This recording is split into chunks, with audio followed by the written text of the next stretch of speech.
আমি নুরুন নবী, প্রভাষক, টেক্সটাইল ইঞ্জিনিয়ারিং বিভাগ, জাতীয় বস্ত্র প্রকৌশল ও গবেষণা ইনস্টিটিউট, নয়ারহাট, সাভার। অনেক সময় টেক্সটাইল ইঞ্জিনিয়ারিংয়ে অধ্যয়নরত ছাত্রছাত্রী কিংবা টেক্সটাইল ইঞ্জিনিয়ারিং পড়তে অতি আগ্রহী ছাত্রছাত্রীরা কিছু কমন কোশ্চেন করে থাকে। আমি এই ভিডিওর মাধ্যমে সেই সমস্ত কমন কোশ্চেনের কিছু আনসার আমি দেওয়ার চেষ্টা করব। প্রথমত, টেক্সটাইল ইঞ্জিনিয়ারিংটা কি? টেক্সটাইল ইঞ্জিনিয়ারিংয়ের বাংলা অর্থ হচ্ছে বস্ত্র প্রকৌশল বিদ্যা। আসলেই বস্ত্র প্রকৌশল বিদ্যা বলতে আমরা শুধুমাত্র তৈরি পোশাককেই বুঝাই না।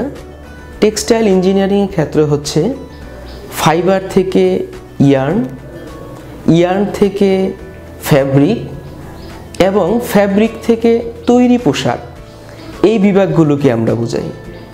এর মানে হচ্ছে একজন বস্ত্র প্রকৌশল বা টেক্সটাইল ইঞ্জিনিয়ার শুধুমাত্র রেডিমেড গার্মেন্টসের সাথে জড়িত থাকবে না। Yarn manufacturing, fabric manufacturing, dyeing, printing, finishing, এছাড়াও textile testing and quality control এবং ফাইনালি ডেনিম ওয়াশ এবং মার্চেন্ডাইজিং, আই ডিপার্টমেন্ট ইত্যাদির সাথে জড়িত থাকবে এবং এর সম্মিলিত রূপটাই হচ্ছে টেক্সটাইল ইঞ্জিনিয়ারিং। তারপর অনেকে কোশ্চেন করে থাকে, টেক্সটাইল ইঞ্জিনিয়ারিং আমরা কেন পড়ব? খুবই ইম্পর্টেন্ট কোশ্চেন, কি কেন আমরা টেক্সটাইল ইঞ্জিনিয়ারিং সাবজেক্টগুলো পড়ব? আমরা আগে বলে রাখি, বাংলাদেশের টোটাল আর্নিংসের 85% ইনকাম আসে শুধুমাত্র বস্ত্র খাত থেকে, বস্ত্র খাত রপ্তানি থেকে। আমি যদি পরিসংখ্যান দেখাই, 2017-18 অর্থ বছরে Bangladesh totally $35 million export earning করেছে এবং সেখান থেকে নিয়ার অ্যাবাউট $29 মিলিয়ন শুধুমাত্র এক্সপোর্ট আর্নিং হয় টেক্সটাইল খাত থেকে। আমাদের দেশে এখন ছোট বড় ইন্ডাস্ট্রি মিলে প্রায় 10,000 টেক্সটাইল ইন্ডাস্ট্রি রয়েছে এবং পরিসংখ্যানে দেখা গেছে এই সমস্ত ইন্ডাস্ট্রির জন্য এখনও প্রায় 1,85,000 টেক্সটাইল ইঞ্জিনিয়ারের ঘাটতি রয়েছে। টেক্সটাইল ইঞ্জিনিয়ারের এই ঘাটতি এবং বাংলাদেশের টোটাল আর্নিংসের 85% যেখানে সমৃদ্ধশালী, বাংলাদেশ যেখানে 85% টোটাল আর্নিং করে রপ্তানি থেকে, সো আমাদের মনে হয় এবং আমরা বিশ্বাস করি টেক্সটাইল ইঞ্জিনিয়ারিংই এমন একটা ডিপার্টমেন্ট যে ডিপার্টমেন্ট থেকে পাশ করার পর বস্ত্র প্রকৌশলীরাই দেশের অর্থনৈতিক অবস্থার পরিবর্তন এবং বাংলাদেশের বর্তমানে বেকারত্ব রোধ করার একমাত্র রাস্তা এবং প্রকৌশল বিদ্যার মধ্যে অন্যতম আমি মনে করি টেক্সটাইল ইঞ্জিনিয়ারিং। অনেকে আবার এই কোশ্চেন করে থাকে যে বাংলাদেশে টেক্সটাইল ইঞ্জিনিয়ারিংয়ে উচ্চশিক্ষার স্থানগুলো কি কি বা কোথায় কোথায় উচ্চশিক্ষা করা যায়।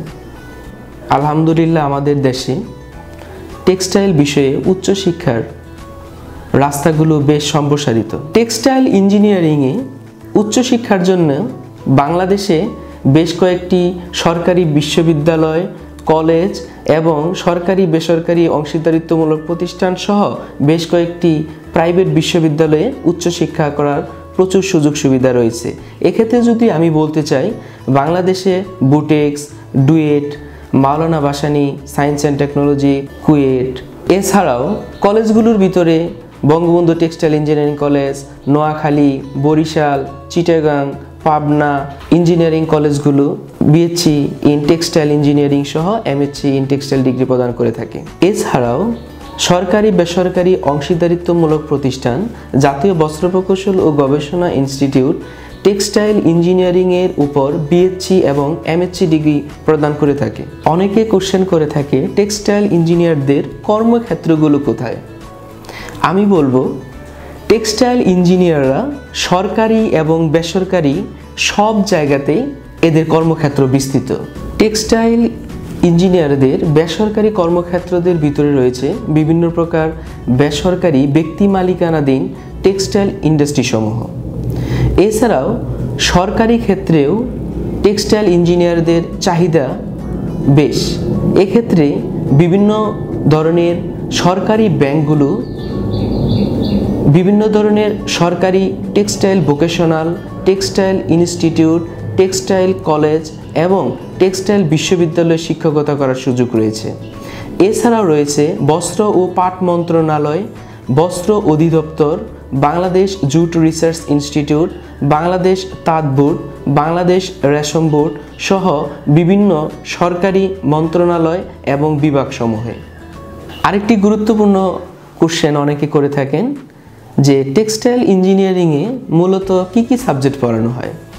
এখানে বলে রাখা ভালো, টেক্সটাইল ইঞ্জিনিয়ারিংয়ে টেক্সটাইল রিলেটেড সাবজেক্টসমূহ যেমন fibre science, yarn manufacturing, fabric manufacturing, textile dyeing, printing, finishing সহ নন ডিপার্টমেন্টাল সাবজেক্টগুলো যেমন physics, chemistry, mathematics, sociology, accounting, marketing সহ মেকানিক্যাল, ট্রিপলি এবং কম্পিউটার সায়েন্স অ্যান্ড ইঞ্জিনিয়ারিংয়ের কিছু টপিকস এখানে পড়ানো হয়। অনেক সময় একটা কঠিন প্রশ্নের সম্মুখীন হতে হয় যে বাংলাদেশের টেক্সটাইল ইঞ্জিনিয়ারদের মান অন্য দেশের টেক্সটাইল ইঞ্জিনিয়ারদের চেয়ে কেমন। এক্ষেত্রে আমি বলবো অন্য দেশের টেক্সটাইল ইঞ্জিনিয়ারের তুলনায় বাংলাদেশের টেক্সটাইল ইঞ্জিনিয়ারদের মান সমকক্ষ না হলেও কম কিন্তু না। তবে এক্ষেত্রে টেক্সটাইল শিক্ষা এবং গবেষণায় সরকারের সহযোগিতা পেলে টেক্সটাইল ইঞ্জিনিয়াররা, বিশেষ করে আমাদের বাংলাদেশের টেক্সটাইল ইঞ্জিনিয়াররা আরও দক্ষ হয়ে উঠবে। তারপরে অনেকে বলে থাকে টেক্সটাইল ইঞ্জিনিয়ারদের ফিউচার কেমন।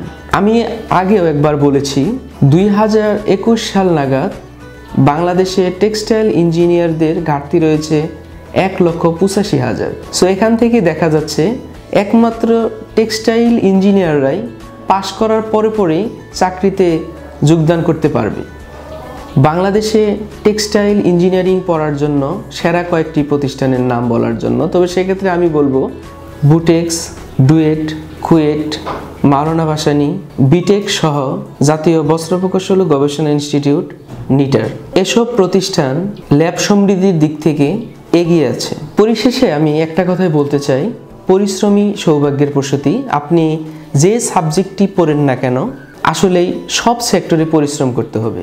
আর টেক্সটাইল এমন একটা ফিল্ড যেখানে পরিশ্রম ছাড়া আপনি কখনো জীবনে সফল হতে পারবেন না।